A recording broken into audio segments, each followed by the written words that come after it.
ada perencanaan atau disebut dengan planning. Ya kan? Nah, penting di sini untuk kita, bagaimana seorang pengetua membawa anggotanya untuk merencanakan satu tujuan dakwah daripada nasyidir itu. Apa saja isi daripada planning itu?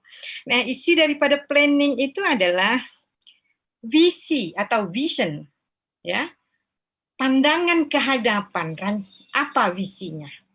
Kalau kita bilang apa ya, visi ya. Visinya apa? Ya, vision ya. Memandang ke hadapan itu dalam jangka yang panjangnya apa yang diinginkan dari sebuah nasyidir, dari sebuah gabungan nasyidir ini.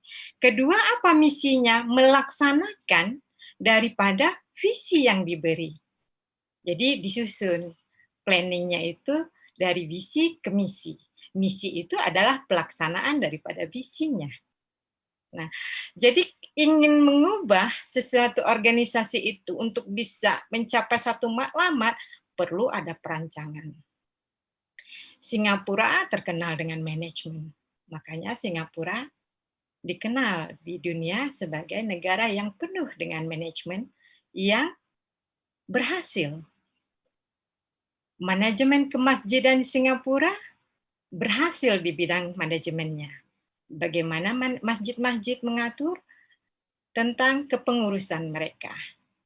Bagian dakwah, bagian pendidikan, ya, dan lain-lainnya.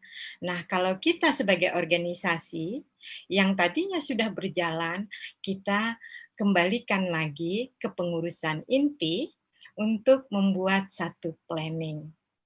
Nah, itu yang disebut dengan kepengurusan. Baik, rekan-rekan sekalian yang saya sayangi, kita kembali lagi dalam arti kepengurusan itu kan memanage gitu ya. Kita memanage orang banyak. Organisasi itu kan terdiri daripada lebih daripada satu orang. Nah, di dalam organisasi itu ada planning, perencanaan. Kalau di dalam istilah dakwah itu disebut dengan tahdid. Ya, disebut dengan tahdid. Di mana tahdid ini Allah menciptakan bumi ini saja dengan rancangannya, ya. Seperti di Quran surah Syad ya, wa ma khalaqnas sama wal arda wa ma bainahuma batil. Allah menciptakan langit dan bumi itu dengan penuh hikmah. Hikmah itu dengan ilmu. Allah jadikan bumi, Allah jadikan alam semesta ini untuk kita kaji. Ada ilmu sainsnya di sana. Allah tidak menciptakan dengan serta-merta begitu saja, tetapi Allah menciptakannya dengan memanagenya. Lalu kita kembalikan, Nabi Muhammad berdakwah, berhasil dalam dakwahnya, karena Nabi Muhammad SAW adalah seorang manajerial atau manajer yang hebat. Beliau adalah pemimpin dan beliau juga adalah seorang pengurus yang hebat, manajerialnya yang sangat mantap. Sehingga dakwah Nabi Muhammad berhasil sampai ke saat ini. Tentunya kalau kita kembalikan, mengaplikasikan dari satu organisasi yang akan kita buat, kita harus meletakkan planning nomor satu. Di dalam planning ada visi dan ada misi. Ada sesuatu yang kita rancang untuk kehadapan dan kita laksanakan rancangan itu dari apa yang sudah kita rancangkan. Lalu apa strategi kita? Kalau misalnya nasyidir punya strateginya apa? Kalau strategi daripada nasyidir untuk membawa PMI kembali ke akar atau kepada Al-Quran dan Sunnah, kepada dakwah, kepada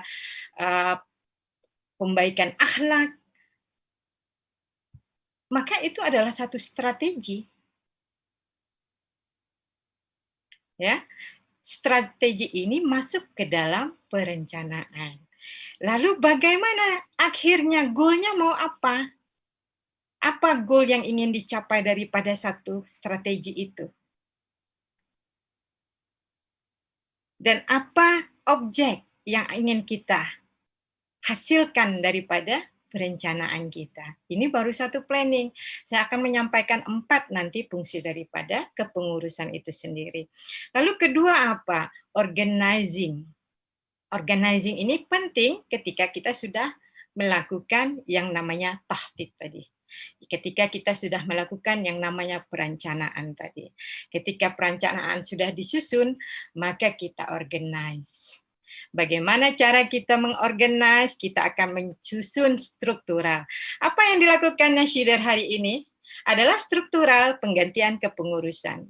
Dari yang lama ke yang baru, siapa pengetuanya, siapa wakilnya, siapa sekretaris, siapa bidang keuangan. Nah, ini yang disebut dengan organize.